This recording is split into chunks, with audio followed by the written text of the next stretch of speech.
Bienvenidos a este espacio de Facultad de Ciencias de la Salud, Universidad Galileo. Mi nombre es Maritza Bonilla y hoy trataremos un tema muy diferente. Hablaremos sobre lo que es el Alzheimer. Para darle seguimiento a este tema tenemos a un especialista en este tema, quien se presentará a continuación. Muchas gracias. Mi nombre es Alex Velázquez y yo soy médico internista y neurólogo, y pues me da mucho gusto estar aquí con ustedes y que me den la oportunidad de platicar de estos temas tan importantes para la población estudiante como la población general. Y pues cualquier duda o pregunta o sugerencia, pues vamos a estar discutiendo de aquí en adelante. Claro que sí, doctor, bienvenido. Pues para nosotros es un privilegio tenerlo en estas instalaciones. La verdad, sus conocimientos para nosotros son muy importantes. Y también nos acompaña una compañera que también estará con nosotros. Ella se presenta. Buenas tardes, doctor Alex. Mi nombre es Nayeli Bailón, estudiante de técnico de enfermería profesional, y pues esperamos que se sienta muy a gusto con nosotros hoy y pueda pues respondernos todas las preguntas que tenemos el día de hoy. Creo que sí, muchas gracias.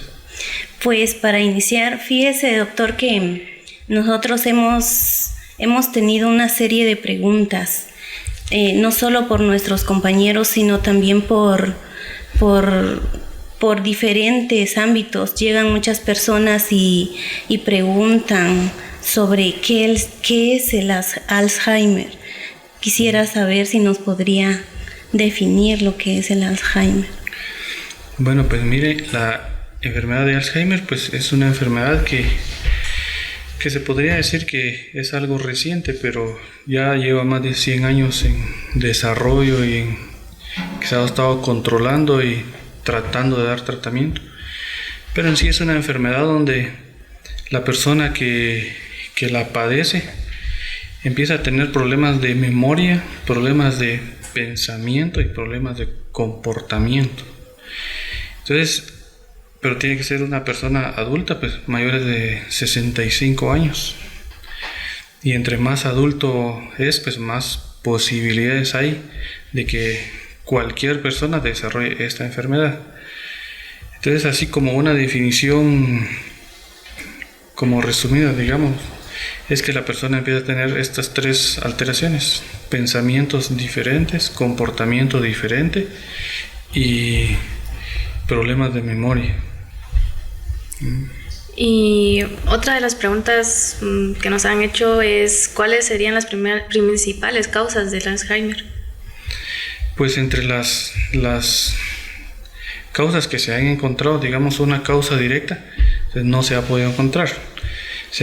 Desde que esto empezó, la historia del Alzheimer se llama Alzheimer porque el médico que lo descubrió, que empezó a notar este tipo de síntomas, pues era de apellido Alzheimer, de un alemán. Entonces, lo que pasa es de que en el cerebro de estas personas pues hay como un trastorno de unas proteínas. Entonces la cuestión es de que la persona, digamos, el organismo va teniendo cambios durante toda su vida. Así como hay cambios afuera, pues hay cambios adentro. Entonces, un ejemplo, por ejemplo, las canas, digamos, pues los cabellos se van poniendo blancos y unos van quedando negros. Pues así hay cambios adentro. Entonces, así una causa como física, digamos, o intracerebral, es de que hay una acumulación de ciertas proteínas que el cerebro joven no hace. Y eso hace que funcione de forma diferente. Algunos neurotransmisores ya no funcionen bien, y eso hace que la persona empiece a tener los problemas de memoria o los problemas de comportamiento. Como se sabe por dónde está el defecto, digamos, entonces por eso que hay medicamentos que van dirigidos a esos neurotransmisores y que ayudan a controlar los síntomas. pero solo controlar los síntomas. Claro que sí, doctor. Fíjese que también hay varias preguntas. Por ejemplo, hay jóvenes que nos dicen, ¿quién fue el que descubrió el Alzheimer? ¿Cómo fue que él tuvo la idea o dio directamente con estos cuadros? Pues eso empezó como en el año más o menos 1901. Entonces, en Alemania, un psiquiatra alemán de apellido Alzheimer, él notó en un paciente que el paciente tenía síntomas de memoria a corto plazo y alucinaciones. Entonces, como las enfermedades que en ese tiempo pues no se había incluido esos síntomas en una enfermedad específica, entonces se le dio un nombre nuevo, enfermedad de Alzheimer. Y de ahí en adelante pues fue hasta los años como 1950, 1970 que los estudios en personas ya fueron avanzando, y fue hasta ahí donde ya se empezó a descubrir que el cerebro sí sufría cambios a esas edades, y que había una acumulación de unas proteínas, y que los pacientes que tenían esos síntomas de memoria a corto plazo y de comportamiento, pues a la hora de hacerles las biopsias pues tenían acumulación de proteínas entre las neuronas. Entonces ahí fue donde hubo una relación. Y después de eso pues ya fue hasta como el año 90 que ya se descubrió que pues ya había componente genético y que habían unos genes que también predisponen a la enfermedad o hacen que la enfermedad sea más sintomática. Pero como les digo, pues es algo se considera reciente, porque de los años 90 pues para muchas otras enfermedades ya todo ya estaba muy avanzado, mientras que para el Alzheimer pues no era tanto lo que se conocía, digamos. Muy interesante todo esto. Ahora también otras dudas que tenemos es, por ejemplo, si se puede desarrollar otras enfermedades a base de pues que un paciente ya esté diagnosticado con Alzheimer. Sí, lo que pasa es de que con la persona que tiene Alzheimer es de que digamos que el cuerpo funciona a base de un todo, ¿verdad? Entonces el cerebro pues depende del corazón para todos sus nutrientes, porque el corazón se va a ser el encargado de enviar la sangre, que es la que transporta nutrientes, oxígeno, glucosa, minerales y todo eso. Entonces el cerebro tiene una alta dependencia del corazón. Pero las personas que entonces hay una relación directa y una relación inversa. Por ejemplo, las personas que padecen del corazón pues tienen mayor riesgo de sufrir enfermedades cerebrales. Y las enfermedades cerebrales, así como un riesgo directo, digamos, es de neumonías. Entonces, se ha visto que los pacientes, o se recomienda que los pacientes que padecen de Alzheimer deben de tener cuidado con los síntomas respiratorios, y más que todo con las neumonías. Ya así como una relación directa de la enfermedad no hay, pero si el comportamiento es no muy controlado, pues el paciente con Alzheimer pues tiene más riesgo de salir a la calle, de subirse en las cosas, de hacer trabajos que ya no están en su capacidad. Entonces pues de golpes, de accidentes, de perderse y cosas así, que están relacionados no de forma directa, pero sí son por la enfermedad. Ya. Fíjese que hay personas a veces que no saben que lo tienen, y es increíble porque a veces dicen es que a mí todo se me olvida, o es que tenía que hacer esto y se me olvidó, pero ya no es un olvido con normalidad, pues, sino es con frecuencia, de que va para un lado y resulta en otro lado, y ellos pareciera, porque yo lo tomo así, que pareciera que ellos o sea, ellos lo toman como normal, pero yo leí algo donde decía que que olvidar algo estaba correcto, estaba bien. Pero, por ejemplo, si ya que se le olvide, por ejemplo, si va a la nevera y anda las llaves en las manos y deja las llaves en la nevera y después ya no se acuerda dónde las dejó, yo pienso que ahí ya inicia un problema, porque ya no es normal de que se le olvide o sea, que a cada rato se le estén olvidando las cosas. Entonces, ¿qué es lo que pasa, por ejemplo, si las personas viven solas? Si hay adultos mayores que viven solos, o a veces solo vive la abuelita o solo el abuelito, y los hijos están en el extranjero, los nietos están lejos. ¿Qué se podría hacer en ese sentido? Porque realmente esto sí ya es preocupante. Imagínense que si le llegara a pasar algo, nadie se da cuenta. Uh-huh. Y nadie se dio cuenta de lo que él pasó. Sí, lo que pasa es que, digamos, aunque haya familia, aunque la familia esté con el paciente, digamos, pues una persona sana que esté viviendo con un paciente con Alzheimer, pues no va a notar tanto la diferencia.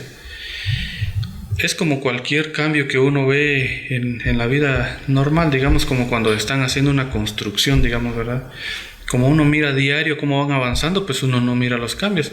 Ahora alguien que lo mira un día y lo mira un mes después, 2 meses después, esa persona sí mira los cambios, ya avanzó o va igual. Pues lo mismo pasa con el Alzheimer. La persona que vive con el paciente, pues lo más seguro es que va a decir, él así es, siempre se le olvidan las cosas. Pero la diferencia es de que cuando a esta persona ya se le empiezan a olvidar, así como dice usted, ya se le empiezan a olvidar cosas cotidianas, ahí es donde viene el problema, donde ese familiar o esa persona tiene que empezar a pensar en averiguar qué es lo que está pasando. O sea, problemas de memoria no solo son de Alzheimer, hay otras enfermedades uh-huh. que dan problemas de memoria. Pero también tiene que ver la edad, de mayores de 65 años, más o menos 10% de la población general, mayores de 65 años, va a padecer esta enfermedad. Y las personas que llegan a los 85 años, 30%, o sea, 1 de cada 3 personas de 85 años va a padecer esta enfermedad. Entonces, cuando la persona ya tiene esos problemas de cosas cotidianas, lo que decía usted, de dejar abierto la puerta, dejar prendida la llave allá en la puerta, de guardar su dinero en algún lado y después ya no lo encuentra, o que de repente se pierde en la calle, pues ahí es donde ya tiene que esa persona investigar o consultar, en este caso sería, ¿verdad? Consultar y para descartar esa enfermedad. O sea, ¿por qué? Porque cuando los síntomas ya son muy seguidos o ya son varios, pues se calcula que más o menos el promedio de años que va a vivir son 8, de ahí para adelante. Pero si la persona se empieza a tratar desde inicio o los síntomas todavía no son muchos, pues la esperanza de vida, 20.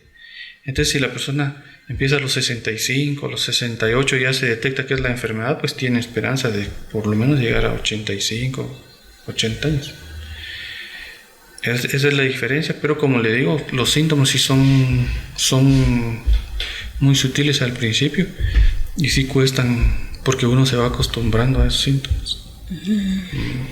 Ahora, con relación a esto de todo lo que nos dijo, ¿verdad? Y pues que pues le da un límite de vida, ¿verdad? Le depende el desarrollo que tenga la enfermedad.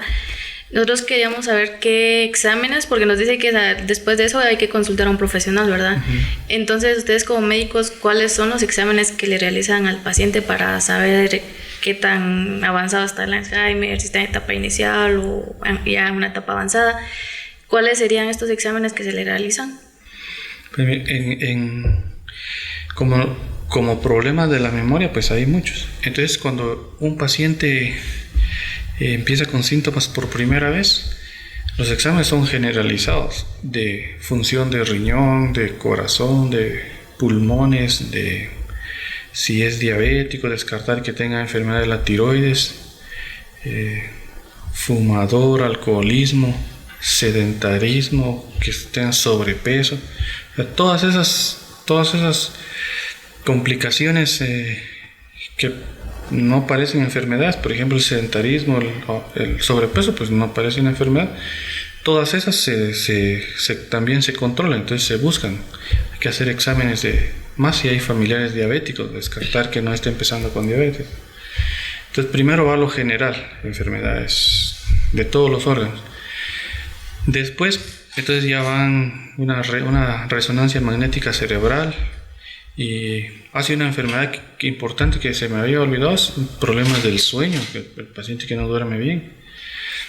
Ya enseguida, pues una resonancia magnética cerebral es de preferencia una resonancia porque en la tomografía pues no se ve tan claro algunas áreas como los lóbulos temporales. Entonces la resonancia magnética, y si uno ya sospecha y después de eso entonces van tests psicológicos, pues hay que consultar con un psicólogo. Tests psicológicos hay test para personas que no saben leer y hay test para personas que sí saben leer. Entonces de memorizar palabras, de toma de decisiones, de orientación, todo se puede hacer a base de test. No tenemos que ir a parar al paciente allá en una calle desconocida, ¿verdad? Entonces eso se hace a base de pruebas. Y hay uno resumido que es el Mini Mental Test, que son preguntas de orientación, de copiar un dibujo, de unir líneas. Todos esos tests parecen sencillos, pero cuando el paciente ya tiene dificultades, hay partes donde no lo logra hacer. Entonces van los tests. Y si está confusa la situación, pues entonces van pruebas de líquido cefalorraquídeo. Entonces lo que se hace el problema aquí con nosotros es que no en todos lados hacen esas pruebas. Y es el costo también. Entonces lo que hay que hacer es sacar líquido de la médula espinal y se manda al laboratorio. Entonces lo que uno manda a medir ahí es una proteína que se llama A-beta-42 y una proteína que se llama tau y otra que se llama tau fosforilada. Entonces si esas ya están alteradas, pues el paciente ya tiene. Incluso eso se podría hacer mucho tiempo antes que el paciente presente síntomas. Y así es como uno va. Entonces con la resonancia, las imágenes cerebrales y las pruebas de líquido cefalorraquídeo, uno puede decir si el paciente tiene o no tiene. Y con los test que uno tiene que hacer con un psicólogo o un neuropsicólogo, pues uno puede ver qué tan avanzado va, si está en un grado leve, un grado moderado o un grado avanzado. Pero sí hay un montón de pruebas para hacer. Incluso pues, ese es uno de los problemas, que por ejemplo alguien que llegue porque ya le falla mucho la memoria, pues ya si viéramos ya en datos un poco reales, de hacer unas pruebas de glucosa, de hematología, de riñones, de corazón, pues no bajarán de unos 1.500 quetzales. Una resonancia 3.500 quetzales son 5.000, más las pruebas de líquido cefalorraquídeo. O sea, es un gasto algo grande, y tal vez ese es una de las limitantes de mucha gente, que en pensar en cuánto va a gastar uno. Doctor, ¿y qué pasa, por ejemplo? Hay personas que no se sabe, a veces es porque estaba leyendo que a veces era por falta de cuidado personal. Por ejemplo, no hacen ejercicio, no comen saludable. ¿Será que ese riesgo también conlleva tener Alzheimer?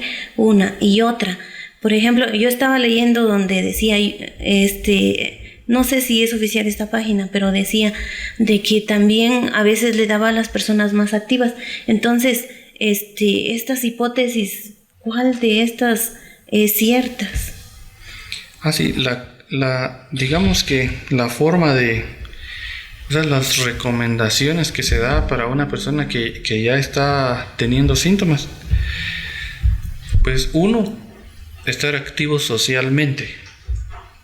Esa es una de las mayores recomendaciones. La otra recomendación es estar activo físicamente, hacer una actividad regular. Por ejemplo, ir al gimnasio, nadar 30 minutos diarios, correr unos 30 minutos diarios, pero actividad física regular, no como decir cada 15 días corro 30 kilómetros, pues no va a funcionar.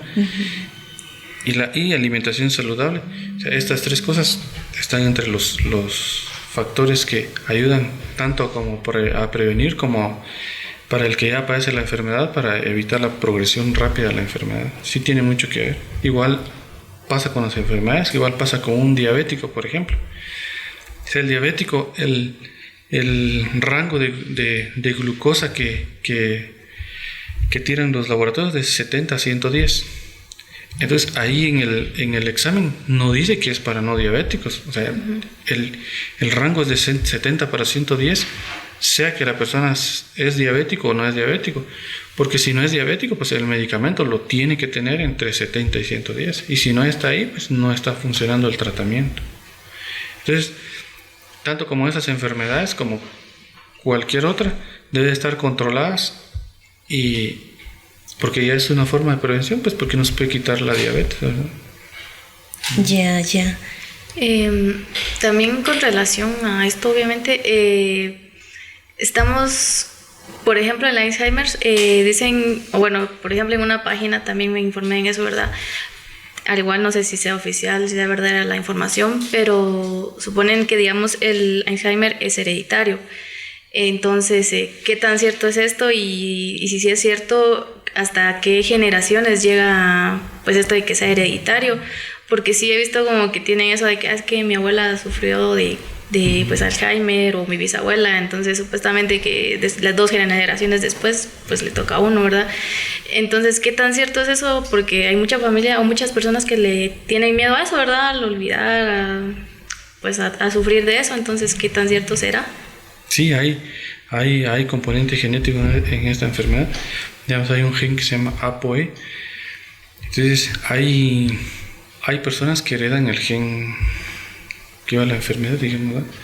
Y la persona puede heredar el gen que predispone a la enfermedad, pero sí tiene su componente genético. Y pues la herencia es, digamos que así en resumen, es como que un 25%, digamos, más o menos, digamos, ¿verdad? Por ejemplo, si el papá padece una enfermedad, pues el hijo tiene 25% de padecer la enfermedad, 25% de no padecer la enfermedad, 25% de ser solo portador de la enfermedad. Pero entonces sus hijos o sus nietos tienen el riesgo de padecer la enfermedad. Más o menos, digamos. Hay unas grafiquitas ahí, es algo enredado, como ver la herencia, digamos, cómo se heredan los genes y todo eso, pero más aproximadamente es por ahí. Ya, doctor. Y por ejemplo, ¿qué pasaría con los jóvenes? Porque hoy en día hay muchos jovencitos de que a temprana edad se están drogando, están bebiendo alcohol y comen mucha comida chatarra y todo eso. ¿Será que también ellos están en riesgo de desarrollar esta enfermedad? Pues mire, ahí ya ahora últimamente pues van saliendo estudios y todo eso. Pero antes se decía que si el nivel de estudios, digamos, es más bajo, pues el riesgo era más alto. Y ya ahora pues hay otros estudios. Ahora ya hasta algunos ya empezaron a ver que si la persona habla 2 idiomas, pues tiene un poquito más de protección que aquel que solo habla un idioma, ¿verdad? Pues aquí con nosotros los más afectados pues somos nosotros, ¿verdad? Solo hablamos español, porque toda la gente del altiplano habla MAM y habla español, y unos hablan MAM, español, inglés, ¿verdad? Los que estamos más atrasados en eso pues somos aquí los de esta parte. Sí, de hecho, fíjese que estaba leyendo que decía que las personas que que leen más, que ejercitan más su memoria. Son personas que tienen menos riesgos de desarrollar este tipo de enfermedad. Y decía que era bueno también el jugar mucho juegos de memorias, ajedrez y todo eso. Todos esos ejercicios ayudan a que el cerebro se esté ejercitando y que tenga menos la probabilidad de desarrollar el Alzheimer. Sí, eso está comprobado que sí funciona. O sea que podemos decir, digamos, que si una persona es, o sea, usted me dice que es portadora, ¿verdad? Pero si una persona desde joven, digamos, empieza a hacer esto, ¿verdad? De los juegos de memoria y todo esto, y es portadora de esto, ¿es imposible que llegue a desarrollar el Alzheimer? No, si ya le toca. Pero por ejemplo, si la persona se cuida bien y el riesgo era de que empezara a los 65, pues se va a retrasar y tal vez empiece a los 75, a los 80 años. O puede ser que no le dé tan fuerte, ¿verdad? Hay personas que tienen solo problemas de memoria, hay personas que tienen muchos problemas del comportamiento. Por ejemplo, hay personas con Alzheimer que son agresivos, que se levantan a medianoche y se cambian y dicen que van a ir a trabajar, hay personas que son impulsivas, que gastan su dinero, que hacen cosas con impulsividad, y hay personas que son agarran camino, digamos, salen de la casa y caminan y sin ninguna dirección, se pierden y así. Entonces hay personas que tienen mucho trastorno del sueño también. Entonces así hay la gravedad de la enfermedad, digamos, no es que se le borre por completo la memoria, sino es que se le van agregando otros síntomas que pareciera que no tienen relación con la cabeza, como el estar hablando y hablando, por ejemplo. O sea que el hablar también siempre es uno de los síntomas del Alzheimer. Sí, pero los que tienen Alzheimer hablan cosas incoherentes. Ya. Por ejemplo, están hablando de la comida, digamos, y ellos hablan del trabajo hablan de cosas de hace 30 años, 40 años.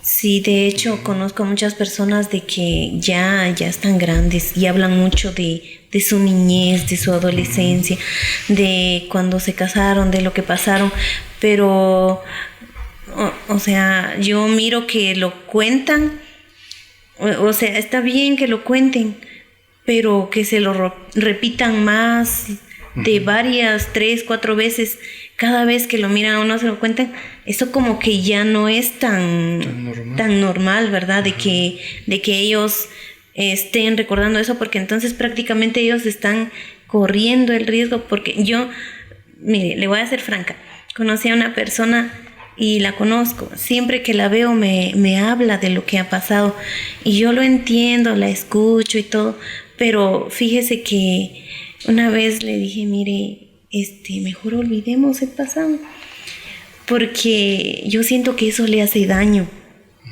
no solo emocionalmente, sino que físicamente también le hace daño. Mejor olvidémoslo y vivamos el presente, vivamos lo que vivimos, valga la redundancia, ¿verdad? En este momento, disfrutémoslo, porque sí, realmente son muchos síntomas los que muchas personas tienen y no se dan cuenta, pero sale por lo mismo que usted dice, que a veces hablan muchas cosas incoherentes, hablan de su pasado y hablan de lo que ya vivieron y el tema no es ese, no es al caso, ¿verdad? Exactamente. También yo tengo la duda de que si cuando una persona tiene Alzheimer, ¿verdad? Y llega por ejemplo un paciente como usted, ¿a todos o es necesaria la medicación con ellos? Y si es necesaria la medicación, ¿qué hacen los medicamentos en ellos para, por ejemplo, dejar de progresar lo que es en este síndrome, ¿verdad? ¿Qué es lo que hacen? Y para que nos pudiera explicar. Pues miren, los tratamientos tratamientos específicamente para el cerebro, hay nada más 2. Entonces los neurotransmisores que más se afectan ahí y los que sirven, pues es la acetilcolina y el glutamato, que es como un estimulador cerebral. Entonces por ejemplo, hay un medicamento que se llama donepezilo. El donepezilo lo que hace es de que hace que la acetilcolina dure más tiempo en el cerebro y la neurona tenga suficiente combustible como para seguir funcionando bien. Y hay otro medicamento que se llama memantina, que también sirve que eso tiene su efecto directamente en las neuronas. Y entonces eso actúa a nivel del glutamato. Y de ahí no hay más medicamentos a nivel cerebral.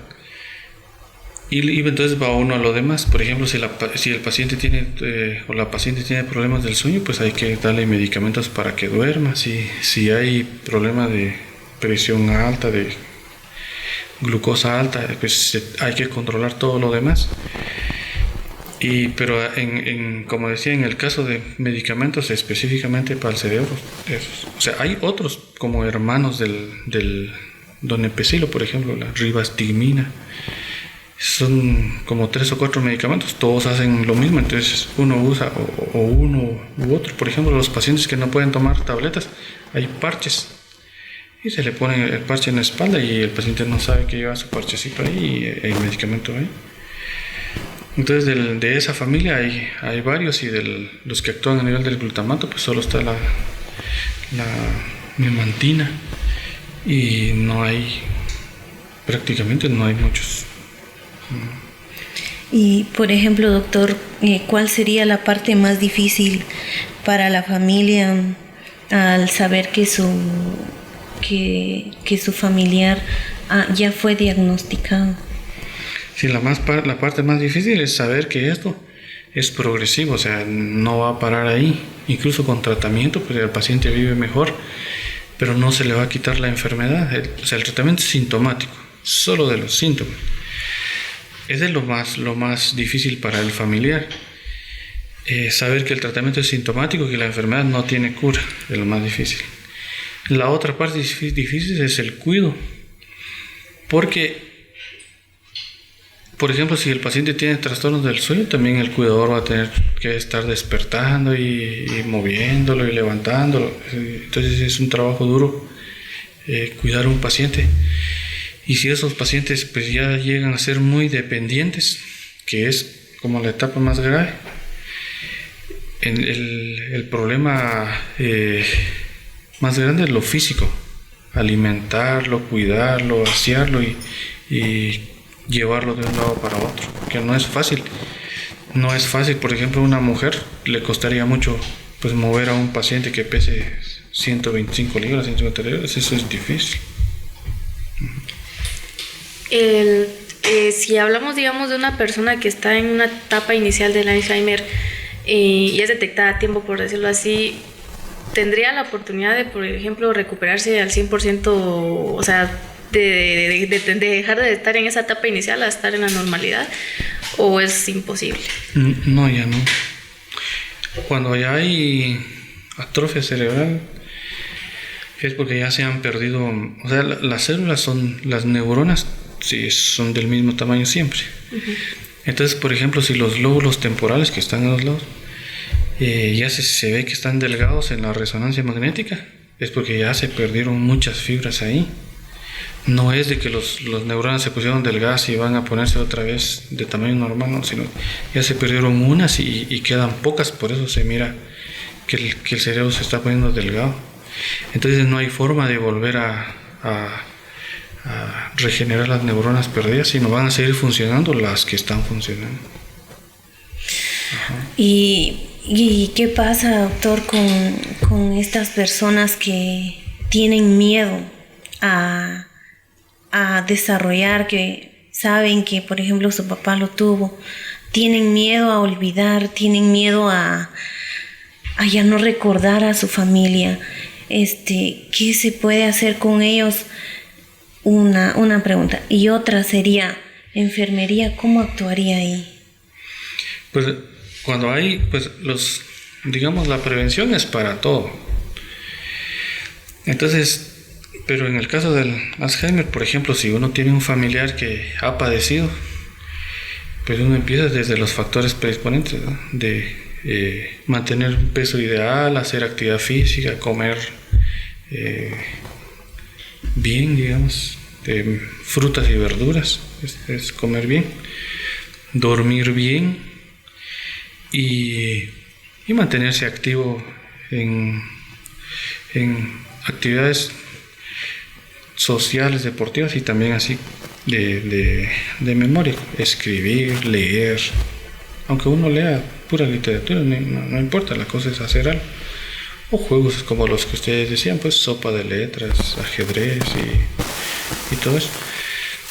Esa es la forma como la que una persona que ya tiene un antecedente directo de cuidarse, no hasta que empiece con los síntomas. Y el trabajo de enfermería, pues ese sí está difícil porque, por ejemplo, si un paciente con Alzheimer le dijera a usted lléveme a mi casa y está en su casa, ¿verdad? Pues no soluciona uno nada con decirle, mire, esta es su casa, esta es su cama, no lo va a convencer uno. El paciente se le mete que no es su casa y no es su casa, ¿no? Otro tipo de pacientes que están convencidos de lo que son los que tienen alucinaciones visuales o auditivas o del cuerpo, por ejemplo. Entonces los pacientes no hay forma de decir, es que yo vi que un animal estaba caminando ahí. Pues no hay forma de convencerlo que diga, no había nada. No. Y lo otro que, pues la familia cuando llega la enfermedad, pues le van a empezar a preguntar de todo, ¿no? ¿Qué es la enfermedad? ¿Qué hay que hacer? ¿Qué no hay que hacer? ¿Qué hay que darle? ¿Qué no hay que darle? Pues el trabajo de enfermería pues, es uno de los más difíciles en todos los hospitales y con todos los pacientes, ¿no? Para todas las enfermedades. Pues es como el trabajo duro, digamos, ¿no? Entonces, pero el trabajo de enfermería, pues es darle al paciente una mejor vida, digamos, darle su medicamento de la mejor forma que se pueda, orientación en cuanto a los factores de prevención, y a la familia, decir que a la familia, pues eso es lo que espera, que la enfermera le diga qué tiene que hacer, qué le tiene que dar de comer y cuándo, ¿no? Pues es lo más, eso está difícil. Pues con todo lo que ya nos dijo, ¿verdad? Sabemos que si es una etapa avanzada, pues es muy difícil llevar pues a una persona así en la familia, ¿verdad? Los cuidados. Pero si la familia sí quisiera llevar ellos mismos los cuidados de esta persona, ¿qué consejos les daría a usted para poder, pues, decirlo así, lidiar con una persona diagnosticada con Alzheimer que esté en una etapa avanzada, pues esté en la casa para poder, pues, llevar su cuidado? Pues un consejo es no aislar al paciente, o sea, tener al paciente como un miembro más de la familia, mantenerlo activo, sacarlo a caminar y que haga cosas, lo que esté a su alcance, alimentarlo bien y tratarlo bien. Por ejemplo, si el paciente no duerme, pues ver qué se hace y tratar el problema del sueño, ¿no? Si el paciente tiene, por ejemplo, desnutrición, pues consultar con un nutricionista y ver cómo se recupera de ese lado. Digamos, tratar a ese paciente con Alzheimer no se debe tratar diferente, es exactamente igual que todos, ¿no? Y entonces lo otro es que los medicamentos, pues si por ejemplo el donepezilo, el paciente empieza a tomar media tableta, por ejemplo, la tableta hay de 5 y 10, si empezara el paciente a tomar media tableta, no significa que toda la vida va a estar con media tableta, ya en unos meses puede ser que necesite una, o puede ser que necesite menos. También ahí debe tener uno cuidado. La combinación de medicamentos, hay otros tipos de demencia, hay otro montón, pero la mayoría de enfermedades de demencia, la mayoría es de Alzheimer. Y otro grupo grande de problemas de demencia son los problemas circulatorios, como los pacientes que padecen de derrames, los pacientes que padecen de infartos lacunarios cuando son pequeñitos. esos también son muchos. Y hay otras enfermedades de memoria que es raro un paciente que aparezca. Pero, por ejemplo, la enfermedad de Parkinson, hay mucha gente con enfermedad de Parkinson y que pueden desarrollar enfermedad de Alzheimer o pueden desarrollar una demencia por Parkinson. Y hay medicamentos que no se pueden combinar. En eso también debe tener cuidado la familia, ¿no?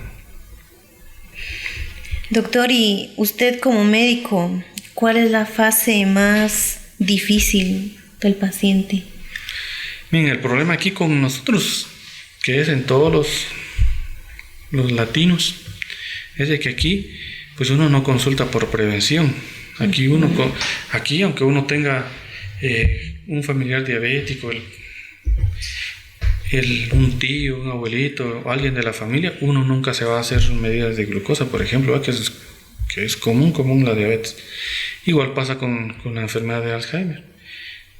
Aquí nadie va por prevención, como decir, vengo a hacerme mi paquete de exámenes y quiero saber si estoy bien. Sí hay personas que hacen eso, pero es muy raro. Muy poco, sí. Entonces aquí las personas consultan cuando ven que ese abuelito, como usted decía, ya cuenta 2 veces la misma historia, ya pierde sus cosas, ya empieza a decir que va a ir a trabajar y hace 10 años que ya no trabaja, o ya le cuesta vestirse, ya no puede arreglar su ropa, o de repente dice que ya desayunó y no ha desayunado, o al revés, dice que no le dieron comida y sí comió, o que de repente salió y se perdió, cosas así. Pero ya es una etapa intermedia.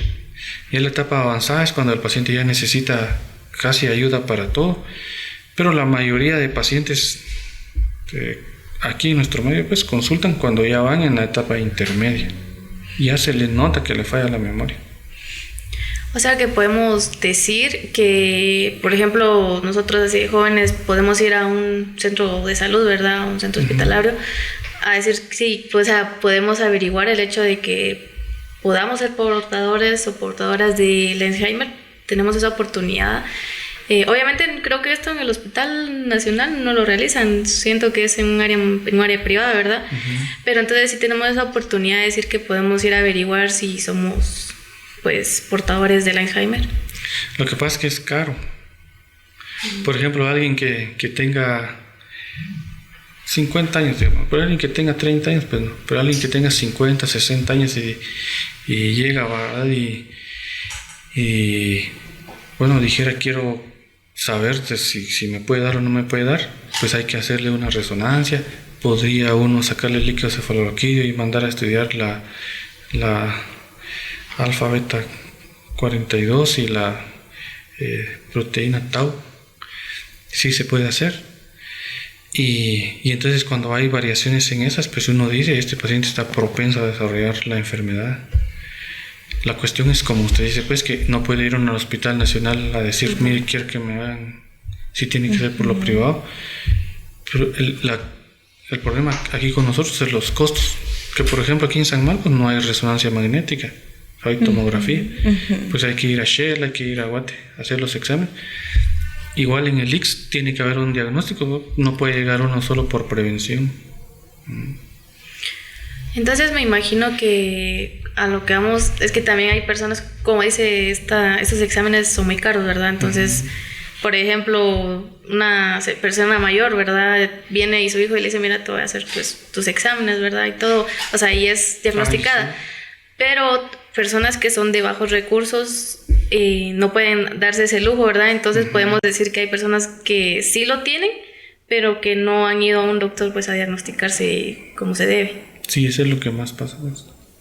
De hecho es lamentable porque hay familias donde sus familiares han fallecido y nunca lo llevaron a un médico. Exactamente. Y nunca se enteraron qué era lo que tenía y no hicieron por saber que tenía o darle otro tiempo más de vida. Entonces esto más pasa en las áreas rurales, en las comunidades muy lejanas, donde a veces hasta el acceso es difícil. Entonces esas personas no les queda de otra más que seguir apoyando y ayudando en lo que pueden. Y ahí sí que empíricamente, ¿verdad? Porque ya no tienen no tienen la oportunidad de que alguien llegue y que les diga, mire, dele esto, haga esto con él, cuídelo y así, porque no saben qué hacer y cómo lidiar con ellos. Entonces no les queda más que solo tenerles paciencia y vivir la vida como que aliviando los síntomas. Exacto. Sí, esa es una cosa en todas las enfermedades aquí con nosotros. Digamos que información no mucho hay y las estadísticas no están tan claras. Por ejemplo, o sea, no solo en el Alzheimer, sino en todas las enfermedades. Un ejemplo son los accidentes de moto y accidentes de carro. Todos los días hay accidentes de vehículos en nuestro medio. Entonces, todos los días se mueren personas por accidente. Pero como las personas en el diagnóstico de muerte dice trauma de cráneo, dice trauma de tórax, dice trauma de abdomen. Entonces, si uno revisara las estadísticas, pues pareciera que los accidentes no matan a la gente, ¿verdad? Porque el diagnóstico es otro. Entonces, la diabetes.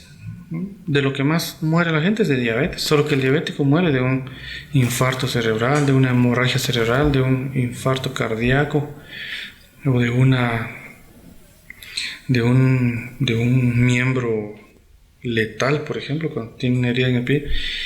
Y entonces los diabéticos de eso se mueren. Por eso las estadísticas, la diabetes no es una causa importante de muerte, pero es tal vez la más importante.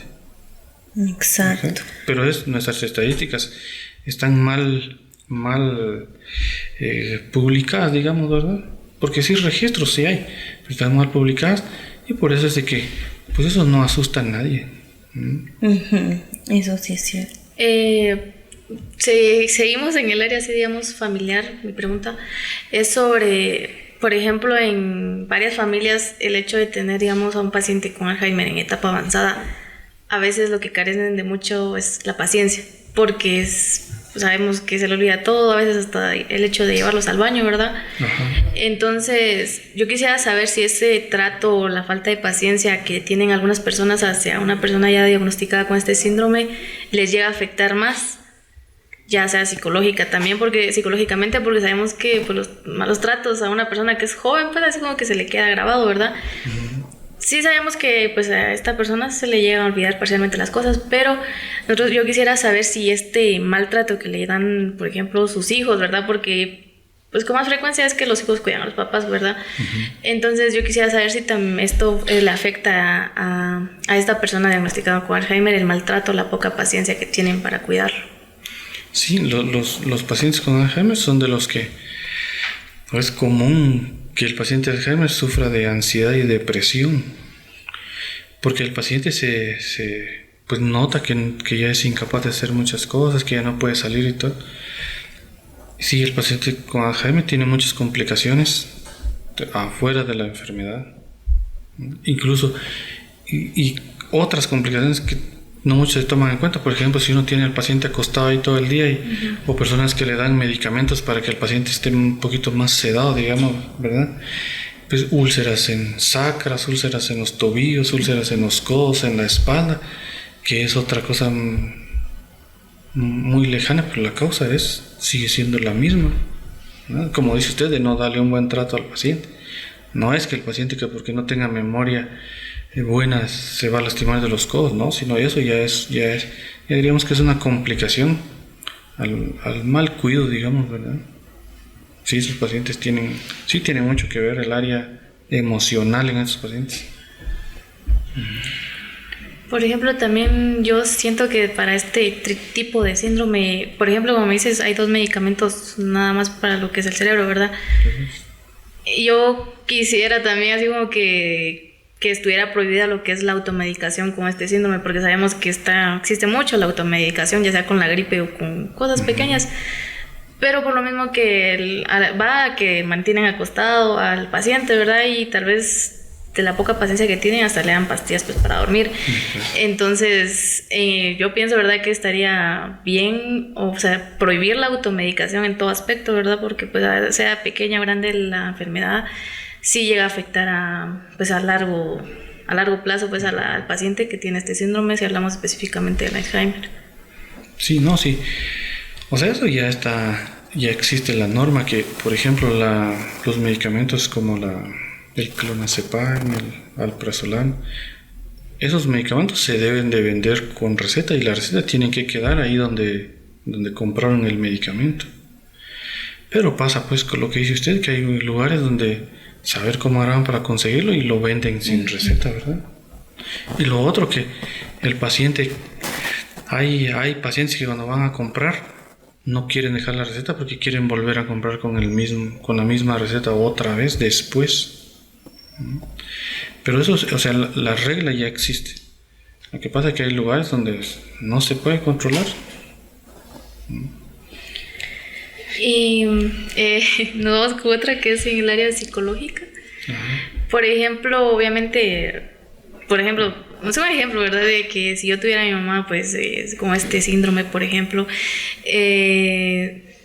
pues me afectaría psicológicamente, ¿verdad? Entonces, yo supongo que es muy recomendable, pero ustedes como médicos recomiendan que la familia en sí tome, por ejemplo, terapia en familia para poder llevar, pues, este caso, ¿verdad? Con un familiar que ya esté diagnosticado con esto. ¿Ustedes sí lo llegan a recomendar? Sí. Sí, sí, tanto el cuidador como el familiar, aunque el cuidador no sea familiar, digamos, sí es recomendable que tenga ayuda psicológica. Porque el cuidador se enferma por mucho estrés que está viviendo y mucho esfuerzo que hace con el paciente. Entonces, o sea, lo emocional tiene mucho que ver en todo, en cualquier área de la vida, ¿no? Por eso no es lo mismo, por ejemplo, que uno le pegue una patada cuando está jugando fútbol, que se la peguen así en seco, digamos, ¿verdad? No es lo mismo porque emocionalmente uno está diferente. Entonces lo emocional, pero o sea, lo emocional tiene que unir con un psicólogo o un neuropsicólogo. Uno puede decir, me va a poner bien, me va a recostar, No, es el profesional. El psicólogo, digamos, es como un entrenador de fútbol, como un entrenador de ciclismo, ¿verdad? El entrenador de fútbol no está metido allá en la cancha jugando fútbol. Él está aquí afuera viendo el comportamiento de los demás y diciendo qué hay que hacer o qué no hay que hacer. Pues así es el psicólogo, ¿verdad? Pero el problema está que no sabemos de dónde vino la idea que uno tiene que ir con el psicólogo porque ya está muy mal, u otro que uno tiene que ir con el psicólogo y que uno salga bien como nuevo. Eso no es posible. Uno va porque el psicólogo es como un entrenador, ¿verdad? El psicólogo le va diciendo a uno qué cosas reforzar, qué cosas no reforzar, qué cosas evitar, y si hay cosas que aprender, pues ese es el trabajo del psicólogo, como un entrenador, no que haga un milagro, eso no se puede. Ahora ya vamos casi para la ronda final.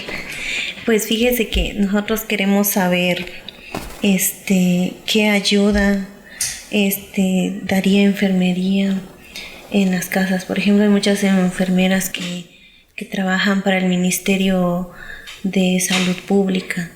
Ellas son las encargadas de llegar a las casas, a los lugares lejanos. ¿Qué podrían ellas hacer, o ellos, porque también hay enfermeros, para ayudar a familias con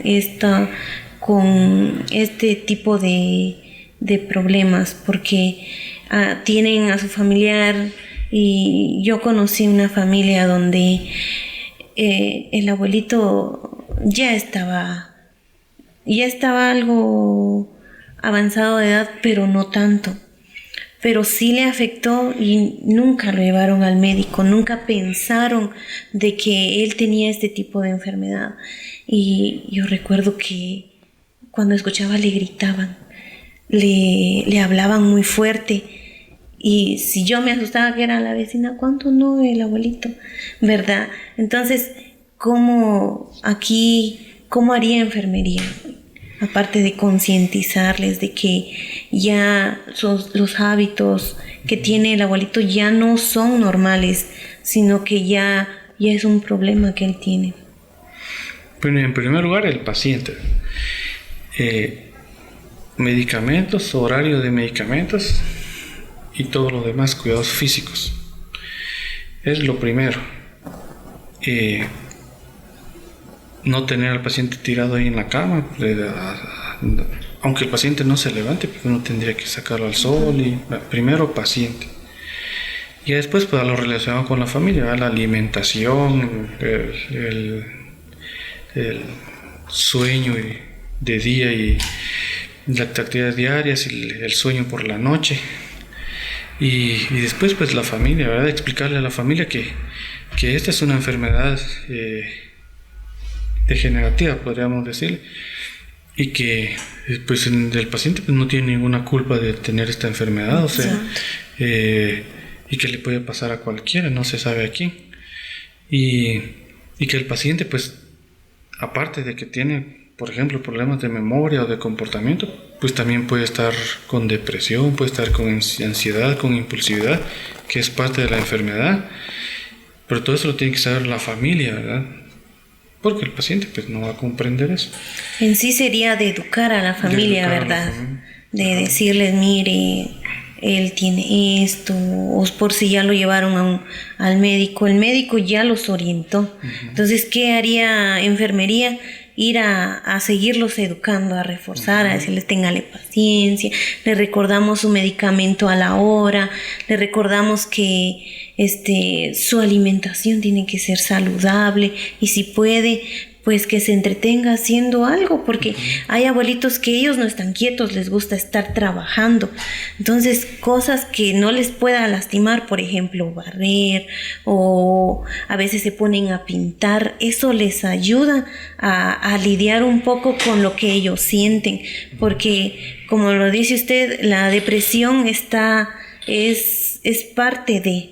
Entonces, ellos si no hacen nada, yo me imagino que ellos se sienten inútiles, sienten que ya no tienen razón para vivir y que necesitan sentirse útiles, sentirse queridos, sentir que hacen algo para ayudar, y ellos no quieren que se lo hagan, ellos lo quieren hacer. Entonces, ¿qué va a hacer enfermería? Siento yo o pienso yo, es educar a la familia y decirle, déjelo que lo haga, solo mire lo que no se lastime, o mire lo que se termine su comida, porque no queda más de otra. Y como dice usted, lastimosamente muchos tienen miedo de olvidarse ellos, de olvidar quiénes son, de olvidar a su familia, ¿verdad?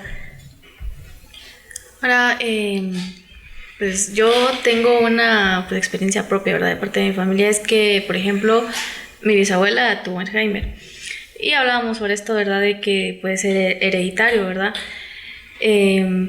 Podemos, por ejemplo, yo podría, digamos, desde joven, o podría otra persona desde joven pues, empezar a presentar así como de casos de... O sea, obviamente es normal, ¿va? Que se nos olvide dónde dejamos las llaves, cosas así, pero muy seguido, o sea, podemos ver si el Alzheimer se puede desarrollar desde también, o es posible desarrollar la enfermedad de una temprana edad, o solo es a una edad muy avanzada. No, hasta los 65 años. Sí, pues, o sea, la cuestión se ha visto ahí que porque el cerebro como que a esa edad ya no tuviera la capacidad de ir haciendo esa limpieza ahí entre las neuronas. Entonces se van acumulando, que se llaman como placas, digamos, ¿verdad? Que son como restos de proteínas que se van acumulando de una proteína, de la beta 42 y de la otra proteína, como que se forma un enredadero, digamos, pero es hasta esa edad en adelante. Al otro que les iba a mencionar es que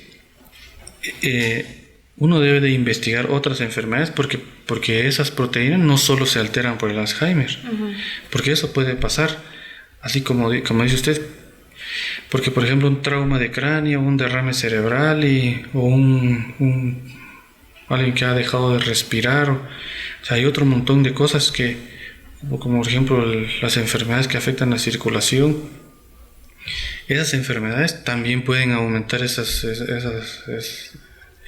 pueden alterar esos exámenes. Y también es un factor de riesgo. Por ejemplo, alguien que ha tenido un golpe muy severo en la cabeza, ese también es un factor de riesgo para que pueda desarrollar Alzheimer en la vejez, aunque no tenga familiares con Alzheimer. Entonces, pero debe tomar uno en cuenta todo eso, ¿no? Por ejemplo, alguien que ya tuvo un derrame, digamos, pues y la familia, es un ejemplo, dijera, aprovechemos ahorita que están en el hospital, saquémosle de una vez unas muestras ahí, pues van a ser alteradas y uno no sabría si es porque le dio un derrame o porque está propensa a la enfermedad o ya está empezando con la enfermedad. Sí, hay otras cosas que pueden alterar eso y no es enfermedad, ¿eh? Ajá. Ahora, ¿qué consejo le daría usted a la población marquense sobre llevar el caso de una persona diagnosticada con Alzheimer en la familia? Pues mira, el consejo mira, pues las porcentajes son altos, ¿verdad? Pero ya de 85 años, que es lo que está comprobado, que ya un 30% más o menos padece de Alzheimer a los 85 años. No todos llegan a graves, pero ya lo padecen. Entonces, pues significa que es 1 de cada 3 personas de esa edad que están. Eso es altísimo. Entonces, pues, la primera recomendación es que uno no debe de esperar hasta tener síntomas para empezar a actuar. Uno debe actuar desde niño, ¿verdad? Con una buena alimentación, dormir bien, hacer actividad física, leer, hacer ejercicios mentales. Lo otro, pues cuando ya se tiene un paciente enfermo, pues llevarle bien su control de la enfermedad de la cabeza y de otras enfermedades si lo tiene. Y prevenir complicaciones, prevenir caídas, en el caso de Jaime, prevenir tos, prevenir sobrepeso incluso en esas personas. Y pues tomar en cuenta que esa persona que tiene Alzheimer pues sigue siendo esa persona, esa parte de la familia, no es nada ajeno a la familia, sigue siendo la misma persona de la familia, solo que tiene una enfermedad y toman medicamentos, la única diferencia, pero de ahí sigue siendo la misma persona, entonces debe ser tratado como tal, como alguien más de la familia. Y si uno nota algo nuevo, como por ejemplo, que no quisiera comer, que se empezara a aislar, que le empezara a perder interés por las demás cosas, pues llevarlo con un psicólogo, con un neuropsicólogo y hacer test si el paciente no está en un trastorno psicológico, ¿verdad? Y más que todo las recomendaciones son esas, ¿verdad? En cuidados de la enfermedad y del medio ambiente. Okay. Bueno, le agradezco mucho realmente toda la información que nos dio, porque yo sé que va a ser de gran ayuda, no solo para nosotros, ¿verdad?, que estamos aquí presentes frente a usted, sino, como le decimos, la población marquense, el resto de los semestres, porque claro que les vamos a pasar esta información también al resto de semestres, ¿verdad? Y sinceramente le agradecemos muchísimo por su presencia y pues gracias por brindarnos pues de los conocimientos que usted tiene, que es de mucha ayuda para nosotros, pues porque nos estamos formando, ¿verdad? Entonces espero que usted se haya sentido muy cómodo y que todas las personas que lleguen a ver este podcast pues sientan y hayan tenido la suficiente ayuda, ¿verdad?, para tener esa paciencia que se debe de tener con un paciente así. Y pues como usted dice, ¿verdad?, tratarlo de forma, igual, como siempre, como así es mi mamá, pues de la misma manera, no subestimarlos y todo, y así como dijo la compañera, hacerlos sentir útiles, ¿verdad? Porque pues siento que no es un impedimento, ¿verdad? Podemos seguir haciendo que ellos tengan lindos recuerdos a pesar de que duren poquito, ¿verdad? Entonces, de mi parte le agradezco mucho y le dejo el tiempo a mi compañera. Claro que sí, gracias, doctor Alex, reitero el agradecimiento. Lo ya aportado pues será tomado muy en cuenta, no solo para nosotros como estudiantes, sino para el personal de salud, sino para muchas familias que van a ver esto, porque quizás ellos también no saben qué es lo que tiene en su familia, pero van a ir teniendo la idea. Le agradecemos mucho en nombre del cuarto semestre del técnico en enfermería de la Universidad Galileo. Le queremos dar las gracias y nos vemos a la próxima.